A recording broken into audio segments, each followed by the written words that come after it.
Hello प्यारे बच्चों, I hope आप लोग घर में बहुत ही बढ़िया हो गए। तो बच्चों, थोड़ी थोड़ी पढ़ाई आप करते ही रहना, भले ही थोड़ी करो बट करते रहो, कॉन्टीन्यूटी में करना बच्चों, क्योंकि आज की पढ़ाई तुम्हें कल बहुत ज़्यादा बेनिफिट देने वाली है। पढ़ाई कभी भी वेस्ट नहीं जाती, तो प्लीज़ पढ़ते रहिएगा। कोई भी डाउट होता है तो पूछते रहिएगा। तो बच्चों, पिछले लेक्चर में हमने बात करी थी रेट लॉ की। रेट लॉ क्या बोलता था? रेट लॉ एक रिलेशन बताता था कंसंट्रेशन और रिएक्टेंट के बीच में और रेट के बीच में। तो हमने कुछ ऐसे पढ़ा था कि रेट ऑफ रिएक्शन किसके इक्वल होगा? रेट कांस्टेंट के और कंसंट्रेशन ऑफ रिएक्टेंट के, जिसकी पावर कुछ ना कुछ होगी। उसी पावर को हमने क्या बोल दिया था? ऑर्डर ऑफ रिएक्शन, है ना बच्चों? ठीक है बच्चों, और ये पावर क्या थी? पावर को हमने बोल दिया था ऑर्डर ऑफ रिएक्शन। ठीक है, हमने ऑर्डर ऑफ रिएक्शन पे बात करी थी। फिर हमने कुछ क्वेश्चन भी देख लिए थे कि जब हम कंसंट्रेशन को चेंज करेंगे तो रेट ऑफ रिएक्शन पे क्या फ़र्क पड़ेगा। और बच्चों हाँ, हमने रेट को दो तरह से पढ़ा। एक तो हमने शुरू में रेट को पढ़ा था, रेट किसके इक्वल होता है? माइनस डी ए अपॉन में डी टी, है ना? और या फिर डी बी अपॉन में डी टी, यानी कि हमने डिफरेंशियल फॉर्म में पढ़ा था कि रेट ऑफ रिएक्शन होता है कि चेंज इन कंसंट्रेशन अपॉन में टाइम। ये सब हमने बात करी थी ना। और एक रेट को हम किस तरीके से पढ़ सकते हैं? ये रेट लॉ का यूज़ करके। तो हम दो तरीके से रेट को पढ़ सकते हैं। ठीक है, आई होप तुम्हें थोड़ा थोड़ा चीज़ों का आइडिया लग रहा होगा। अब बच्चों देखो, अब आज हम बात करने वाले हैं इस के की रेट कांस्टेंट क्या है ना, इसकी थोड़ी थोड़ी बातें करने वाले हैं। थोड़े बहुत तुम मेरिकल देखेंगे इस पर। तो बच्चों देखो, रेट कांस्टेंट क्या है? बड़ी सिंपल सी चीज़ है, ज़रा देखो। रेट कांस्टेंट क्या है? रेट ऑफ रिएक्शन है जब हमारा कंसंट्रेशन ऑफ रिएक्टेंट क्या हो जाए? 1 हो जाए। मान लो जब कंसंट्रेशन ऑफ ए भी 1 हो जाए, कंसंट्रेशन ऑफ बी भी 1 हो जाए, तो हमारा रेट कांस्टेंट किसके इक्वल हो जाएगा? रेट ऑफ रिएक्शन के इक्वल। तो बस हमने इसको सिंपली डिफाइन कर दिया। देखो, rate constant is equal to the rate of reaction when molar concentration of each of the reactant is unity. Unity मतलब 1। रेट कांस्टेंट क्या है? रेट कांस्टेंट है रेट ऑफ रिएक्शन जब कंसंट्रेशन ऑफ रिएक्टेंट क्या हो जाए? यूनिटी हो जाए या 1 हो जाए। सिंपल सी डेफिनेशन।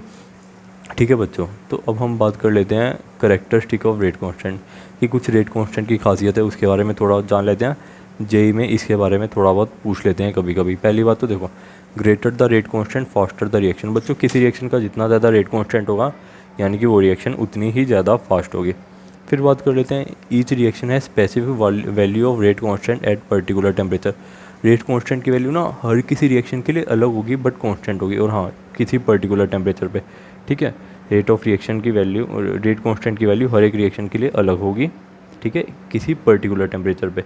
और हाँ, रेट कांस्टेंट टेम्परेचर के साथ चेंज होता रहता है, ये याद रखना। Rate constant depend on temperature. ठीक है, और थर्ड पॉइंट में हमने क्या लिख दिया? Rate constant doesn't depend on concentration of reaction but depend on temperature. Rate constant बच्चों रिएक्टेंट वगैरह की कंसंट्रेशन पे डिपेंड नहीं करता, बट वो टेम्परेचर पे डिपेंड करता है। उस रिएक्शन की कंसंट्रेशन से इतना कुछ मतलब नहीं है।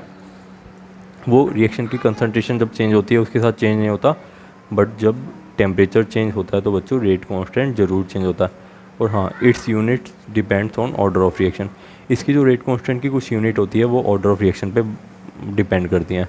अभी बात कर लेते हैं यूनिट्स ऑफ रेट कांस्टेंट की। देखो बच्चों, यूनिट्स ऑफ रेट कांस्टेंट बड़ा सिंपल तरीका है किस तरह से हम लिख सकते हैं। बच्चों, मान लो कोई रिएक्शन हो रही है ए से बी।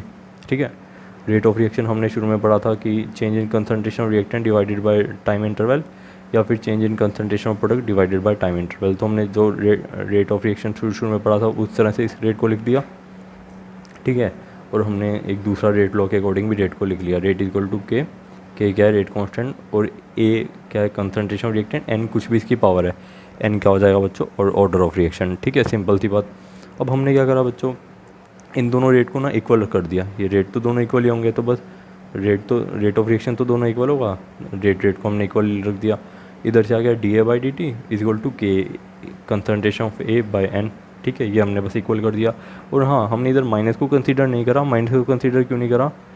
क्योंकि बच्चों देखो, यूनिट्स वगैरह हम निकाल रहे हैं, तो यूनिट्स वगैरह में तुमने कभी पढ़ा है क्या? यूनिट्स माइनस में मैग्नीट्यूड होता है ना माइनस में, तो इसलिए हमने इसे माइनस को कंसीडर नहीं करा, क्योंकि हम यूनिट्स निकालने वाले हैं, तो इसलिए हमने माइनस को कंसीडर नहीं करा। तुम चाहो तो D B by D T equal to K A by N भी रख सकते हो, डजेंट मैटर, एक ही बात है। ठीक है, अब देखो, D A by D T हमने पढ़ा था। ए क्या है? कंसंट्रेशन रिएक्टेंट, कंसंट्रेशन की पावर 1 हो गई। टी क्या है? टाइम, टाइम को जो ऊपर ले गए हो गया टाइम इनवर्स। और इधर ए क्या है? कंसंट्रेशन ऑफ रिएक्टेंट, तो बस कंसंट्रेशन की पावर क्या हो गई? एन। ठीक है, हम यूनिट्स निकाल रहे हैं इसलिए कंसंट्रेशन रखा। अब देखो बच्चों, हम कंसंट्रेशन को इधर ले गए। ठीक है, तो इधर कंसंट्रेशन डिवाइड में आ गई। जब कंसंट्रेशन को उधर ले जाएंगे तो के किसके इक्वल आ जाएगा? Concentration 1 minus N time inverse. अगले पेज पे देखो, तुम्हें समझ आएगा। और तो देखो बच्चों, के क्या हो गया? Concentration 1 minus N time inverse. ठीक है, कंसंट्रेशन जो n था उसको ऊपर ले गए तो 1 माइनस n हो गया, टाइम इनवर्स हो गया। तो बच्चों ये जर्नल एक्सप्रेशन आ गई तुम्हें जब भी यूनिट्स ऑफ रेट कांस्टेंट निकालनी हो। सिंपल थी, है बड़ी सिंपल मैथमेटिक्स है, तुम करोगे तो हो जाएगा। तो देखो ठीक है। और हाँ, कंसंट्रेशन बच्चों क्या होता है, मोल लीटर इनवर्स। मोलैरिटी में पढ़ा था ना हमने, कंसंट्रेशन की क्या होती है यूनिट, मोल लीटर इनवर्स, है ना। तो बस कंसंट्रेशन की जगह मोल लीटर इनवर्स रखो। और टाइम बच्चों मिनट में रखना चाहते हो, आवर में रखना चाहते हो, सेकंड में रखना चाहते हो, तुम्हारी मर्जी, टाइम की कुछ भी यूनिट रखो, बट जनरली सेकंड यूज़ की जाती है। तो बस, और एन क्या, ऑर्डर ऑफ रिएक्शन। अब बच्चों तुम्हें जिस भी ऑर्डर का, कोई भी तुम्हें ऑर्डर गिवन है उसके रेट कांस्टेंट की तुम्हें वैल्यू निकालनी है, बड़ी इजीली निकाल लो। अब मान लो ऑर्डर 1 गिवन है तो 1 पुट करो इधर, ऑर्डर 2 गिवन है तो 2 पुट करो, ऑर्डर 0 गिवन है 0 पुट करो। मतलब कोई भी तुम्हें ऑर्डर गिवन हो, तुम उसके रेट कांस्टेंट के अब यूनिट ईजिली निकाल सकते हो। ठीक है, बहुत ही बढ़िया। और बच्चों हाँ, अगर गैसेस की बात कर रहे हो तो इधर कंसंट्रेशन की जगह क्या आ जाएगा, एटीएम या बार वगैरह जो भी तुम गैसेस की यूनिट होगी, गैसेस के प्रेशर की, तब प्रेशर की बात कर लेंगे तो इधर कंसंट्रेशन की जगह क्या आ जाएगा, बार आ जाएगा, एटीएम आ जाएगा, उसकी पावर 1 माइनस एन हो जाएगी। ठीक है, धीरे धीरे आगे बढ़ेंगे तुम्हें चीज़ें और क्लियर होंगी। इसी बात को हमने लिखा, for gases concentration is equal to atm हो जाएगा। अब बच्चों देखो एक एक करके हम दो तीन ऑर्डर के लिए रेट कांस्टेंट की यूनिट को निकाल लेते हैं। तो देखो, फॉर जीरो ऑर्डर रिएक्शन यानी कि एन की वैल्यू कितनी होगी, 0। एन की वैल्यू जैसे हमने 0 रखी, कंसंट्रेशन 1 बचा। कंसंट्रेशन क्या होता है, मोल लीटर इनवर्स, तो बस मोल लीटर इनवर्स आ गया। टाइम की यूनिट सेकंड रख दी, तो इधर से हमारे यूनिट ऑफ के आ गई, यूनिट ऑफ के क्या आ गई for zero order reaction, mole litre inverse second inverse. Concentration क्या होता है, मोल लीटर इनवर्स, बस हमने उसी को रख दिया। अब बच्चों देखो, जब ऑर्डर ऑफ रिएक्शन 1 है यानी कि n 1 है, तो बस इधर n को 1 पुट करा, तो मोल लीटर इनवर्स 1 माइनस 1 क्या हो गया, 0। तो ये तो खत्म हो गया। किसी भी चीज़ की पावर 0 उसका मतलब क्या होता है, 1। तो इधर 1 बचा, टाइम की यूनिट हमने क्या ले ली, सेकंड। तो इधर से हमारा और फर्स्ट ऑर्डर रिएक्शन की कांस्टेंट की यूनिट क्या आ गई, सेकंड इनवर्स। बहुत बढ़िया। अब बात कर लेते हैं for n is equal to 2, जब ऑर्डर ऑफ रिएक्शन क्या हो जाए, 2 हो जाए, तो बस n इधर 2 पुट करा, तो मोल लीटर इनवर्स 1 माइनस में 2 -1 हुआ, तो इधर मोल लीटर इनवर्स की पावर -1, या हम इसे मोल बाई लीटर भी लिख सकते हैं। तो बस मोल बाई लीटर की पावर -1 हो गई, तो बस इसका रेसिप्रोकल हो जाएगा, ये क्या बन जाएगा, लीटर मोल। और इधर सेकंड इनवर्स चल ही रहा है, तो इधर से यूनिट क्या आ गई, मोल ऊपर आके mole inverse litre second inverse.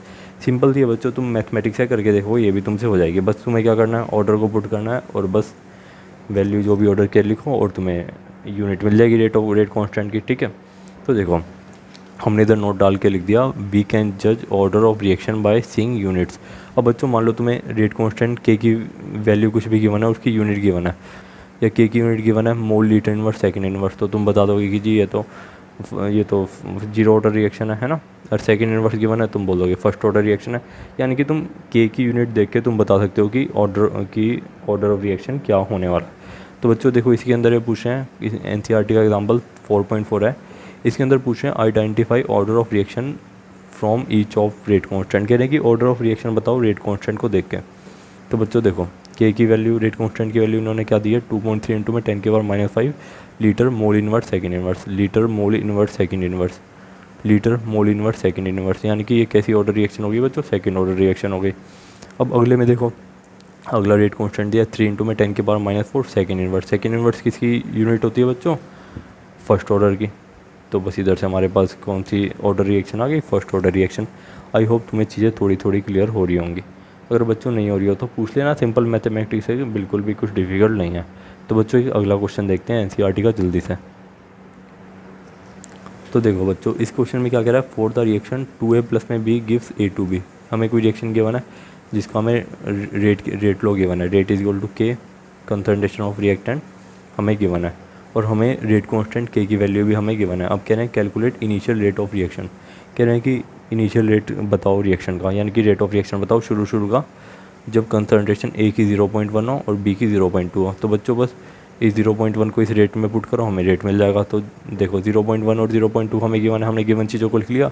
तो इनिशियल रेट इधर से हमारा क्या आ गया, k की वैल्यू गिवन है पुट करो, कंसंट्रेशन a गिवन है पुट करो 0.1, कंसंट्रेशन b गिवन है 0.2 पुट करो, 0.2 का स्क्वायर हो गया। तो इधर से हमारे पास बच्चों रेट क्या आ गया, 0.008 इंटू में 10 की पावर -6, और इधर से इनिशियल रेट की वैल्यू भी आ गई 8.0 इंटू में 10 की पावर -9 मोल लीटर इनवर्स सेकंड इनवर्स। बच्चों रेट की यूनिट याद रखना, रेट की यूनिट क्या होती है, तो मोल लीटर इनवर्स सेकंड इनवर्स। क्यों, क्योंकि रेट हमने क्या पढ़ा था, रेट क्या होता है चेंज इन कंसंट्रेशन अपॉन में टाइम। तो ठीक है, रेट की यूनिट बच्चों क्या होती है, मोल लीटर इनवर्स सेकंड इनवर्स। अभी हम पिछले पेज पे क्या पढ़े थे, रेट कांस्टेंट की यूनिट्स। ठीक है, रेट की यूनिट क्या होगी, मोल लीटर इनवर्स सेकंड इनवर्स, जब हमें कंसंट्रेशन रिएक्टेंट गिवन है और के गिवन है। अब बच्चों देखो इस क्वेश्चन के सेकंड पार्ट में क्या बोल रहा है, calculate rate of reaction after A is reduce to 0.06 mole litre inverse. कह रहा है कि रेट ऑफ रिएक्शन निकालो जब हमारी ए की कंसंट्रेशन 0.06 मोल लीटर इनवर्स हो गई हो। ठीक है, अभी ये बात हमसे पूछ रहा है। तो बच्चों देखो हमें रिएक्शन क्या गिवन है, 2a + b गिव्स a2b। यानी कि बच्चों देखो 2a रिएक्ट करता है b के साथ, यानी कि 2a के मॉलिक्यूल आते हैं और एक b के साथ मिलते हैं। ठीक है, तो देखो बच्चों हमें इनिशियली क्या गिवन है, कंसंट्रेशन 0.1 और 0.2। ठीक है, अब कह रहे हैं कि रेट ऑफ रिएक्शन निकालो जब a कितना बचा है, 0.06। कह रहे हैं कि रेट ऑफ रिएक्शन निकालो जब a हमारे पास कितना बचा है, 0.06। ठीक है बच्चों, अब देखो एक हमारे पास कितना बचा है, 0.06। पहले कितना था, 0.1। अब बचा कितना है, 0.06। यानी कि बच्चों कितना रिएक्ट करेगा, 0.04। इतना बचा हुआ है तो रिएक्ट कितना करेगा, 0.04। ठीक है, तो हमने इसको रख लिया कि जब 0.06 बचा है तो ए कितना रिएक्ट करेगा, 0.04। बच्चों देखो 2 ए रिएक्ट कर रहे हैं एक बी के साथ, तो 0.04 कितने के साथ रिएक्ट करेगा, 0.02 के साथ। जब 2 ए एक बी के साथ रिएक्ट कर रहे हैं तो 0.04 किसके साथ रिएक्ट करेगा बच्चों, 0.02 के साथ। बस हमने इसी बात को लिख दिया।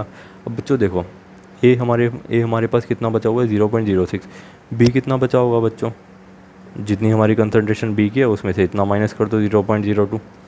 ठीक है, तो बी की कंसंट्रेशन हमारे पास कितनी आ गई, 2.0 माइनस में 0.02 is equal to 0.18 mole litre inverse. ज़रा इस बात को समझो, हमारे पास इनिशियल 0.2 गिवन है, रिएक्ट कितना करेगा बच्चों, 0.02। यानी कि अब हमारे पास बी कितना बचा हुआ है, जो भी रिएक्ट करेगा उसको घटा दो, उतना हमारे पास बी बचा हुआ है।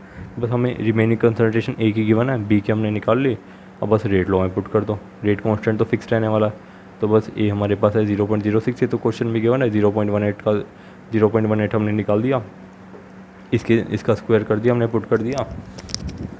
और बच्चों इधर से हमारे पास रेट की वैल्यू क्या आ गई, 0.039 इंटू में 10⁻⁶, या फिर हमने इसको यूँ लिख दिया 3.9 इंटू में 10⁻⁹। तो बच्चों इधर से रेट की यूनिट क्या आ गई, मोल लीटर इनवर्स सेकंड इनवर्स। बच्चों रेट की यूनिट हमेशा सेम होती है चाहे कोई भी ऑर्डर हो रिएक्शन का। ठीक है बच्चों, आई होप तुम्हें चीज़ों का आइडिया लगा ही होगा। ठीक है, see you in next lecture. Question attach कर रहा हूँ, उनको ट्राई करने का कोशिश करना, डाउट होता है तो पूछ लेना। Thank you so much, see you in next lecture.